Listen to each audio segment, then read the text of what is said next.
John, so we mentioned this idea about strategy, etc. But what about the idea then of using tools such as Six Sigma and quality excellence and all these kind of fads that managers take on board in order to kind of help improve their organisation?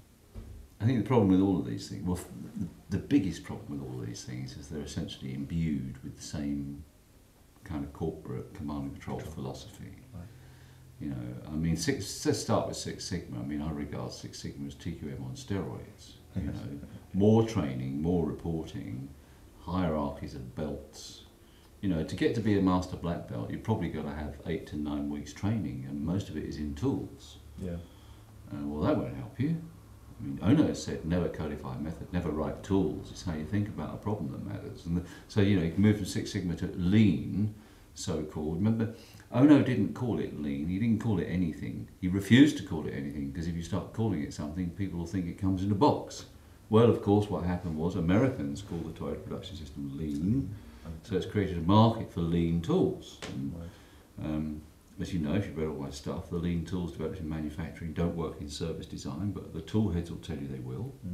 Well, of course, they're tool heads. They're looking for something to stick their tool on. They don't know how to conceptualise a problem. My mission in life is to help managers get their thinking right about how to define their problems. That's the biggest issue. Once you've got that right, the rest is easy. Yeah. It's not a tools issue. But you see, also, there's another dimension to this. Command and control managers are attracted by the notion that they ain't got to learn anything, that the way they currently see the world is the right way to see the world, and I wish that, you know, how do we get the bloody people to do something? Well, so that they're easy prey for people selling tools. Why don't I sell you a bunch of my tools and we'll train all these people to do the things that you want done? But actually the things that you want done are the wrong things. And so going back to Six Sigma, it starts with define. So who defines the problem?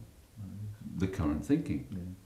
So you get loads of energy and effort placed on the wrong things, because it's the thinking that's got to change. So TQM, Six Sigma, lean tools don't change the system. And the big prize is change the system. And you can only change the system if you're prepared to change the way you think. So, you know, it's like the fish rots from the head.